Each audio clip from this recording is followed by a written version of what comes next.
Good morning! Wednesday dito sa Canada. Kakahatid natin kay Leslie. Sobrang lamig. Sobrang lamig na sa mga next few days dito sa Canada.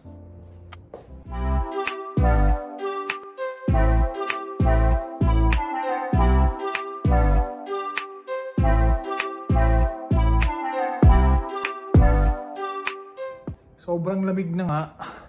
So papakita ko yung yung temperature sa mga susunod na araw. Sobrang lamig. Hindi nakakayanin nung mga jacket. Talaga kailangan makapal kasi kailangan mo na din mag-gloves, mag-bonnet, kasi pati sa mukha, scarf. Kasi parang double digit na yung lamig. Plus, may hangin pa. May wind chill. Parang nakita kong pinakamalamig is parang -26. Sobrang lamig na nun. So ngayong araw na to, pumasok pala si Leslie. Kasi parang this year, required na silang pumasok twice a week. Kailangan niya ng mag-downtown. Tayo, twice a week lang din naman pumapasok, pero sobrang lapit lang dito sa office. Tapos pagbaba ko, konting lakad. Si Leslie kasi maglalakad pa mga 1 kilometer. Kaya talagang balot na balot yung sinabi ko sa kanya, magbalot ka ng maayos, magdala ka ng ganito, ganyan.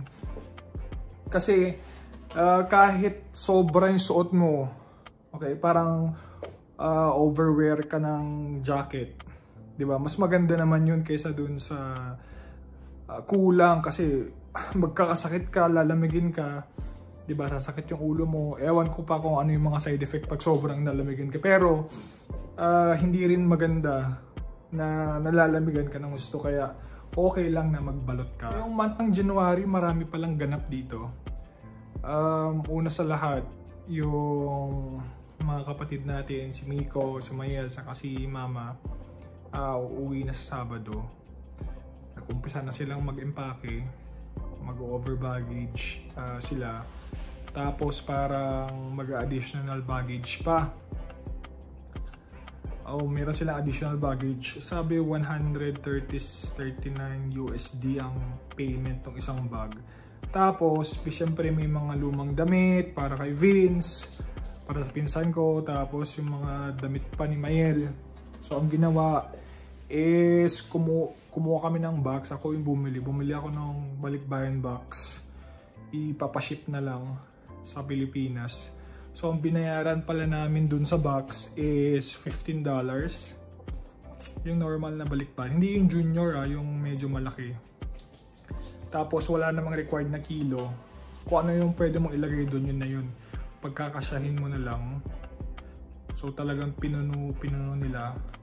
Tapos ang shipping mula sa Canada hanggang doon sa province namin sa Tuguegarao City, parang $120 CAD, hindi USD CAD. Ang maganda pa doon sa kausap ko, at binigay ko na din kay Tita Lynn, parang parang susunduin niya sa bahay. Susunduin niya sa bahay yung package. Hindi mo na ihatid sa certain locations. So, susunduin niya sa bahay. Siya na bahala, bibigyan ka na ng tracking. Mukha namang legit kasi parang,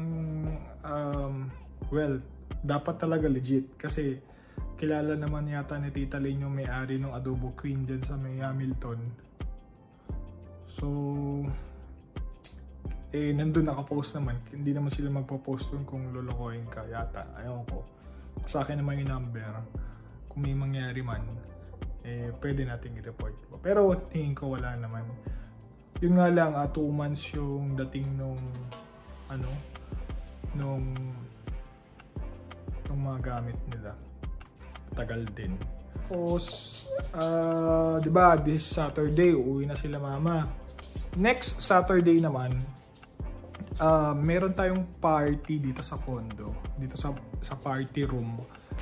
Yung pinsan ko kasi kakasal sa Feb, sa Bali, Indonesia.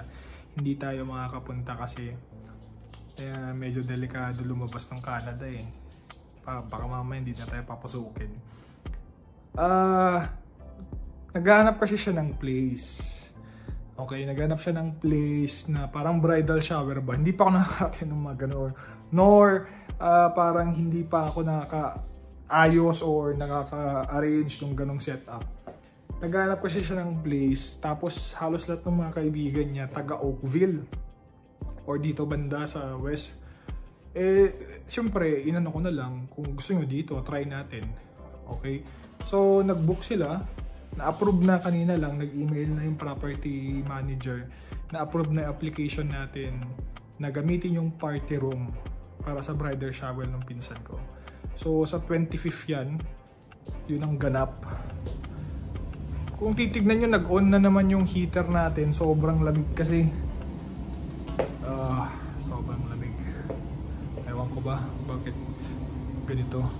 Pero normally dito sa Canada kasi, dito sa mismo sa Ontario, yung talagang malamig na weather is from January to Feb. So yung month na yan, medyo may snow pa. Tingnan natin yung coffee na ginawa ni Leslie sa atin. Mag-coffee na tayo kasi may work tayo ng 9 o'clock. Coffee. Ito. Nakalagay sa mason jar. Matagal lang gustong bumili ni Leslie itong mason jar. Kaso sa Amazon or wala siyang makita na ganito. Isa lang daw kailangan niya. Kaya ang ginawa ko, bumili na ako ng ng malaki. Ng tatlong ganito eh. Okay, tatlong ganito. Tapos kakain tayo ng cookies galing sa Costco. Ito. Diba nung nakaraan nag-Costco tayo, kain tayo ng dalawa. So yun yung breakfast natin. Tapos nagda-diet na din tayo. Pag every night hindi na din tayo kumakain masyado ng dinner, or di tayo nagdi-dinner, as in talaga oatmeal lang kinain ko kagabi para makapag-diet na tayo. Kasi nag-gain na tayo eh. Balak ko kasi sa summer, parang gusto kong gusto kong mag-lose ng mga 20 pounds para pag mga bare months na naman, sobrang lamig na naman, wala na namang mga workout, okay lang tumaba, at least nag-unlose ka na ng 20 pounds, diba? So, kakain muna ako, update ko kayo after ko kumain ng breakfast. Update lang tayo guys, kakain na pala tayo. Pinakain ko na si Austin, tapos na. Alas 12 na, 12:13 dito sa Canada ng tanghali. Kakain na, kumain na si Austin. Saan ba siya yun? Kumain na yan. Actually, 2 meal lang ang kinakain niya umaga sa gabi. Yung tanghali niya parang snack kasi mahirap na baka ma-overweight siya, diba? So, ang ulam natin ay chicken. Pinapainit ko na. Chicken, hindi ko alam kung anong chicken to eh. Parang tawag si chicken ba yun? Ewan ko. Basta parang na-boiled na chicken na something. Tapos brown rice syempre. Tapos kakain tayo ng, o lagyan natin na nito, yung chili garlic na sauce. Kasi masyadong plain, walang sabaw. Pampalasa, ito na lang. Pinapainit na natin. Kumakain na pala tayo. So ito yung chili ko. Tapos ito yung chicken. Hindi ko alam kung anong chicken to, pero comment na lang kayo kung ano to. So ito yung ulam natin. Kakatapos natin kumain guys. Busog tayo. Hindi ako makahinga. Nag-coffee na din ako.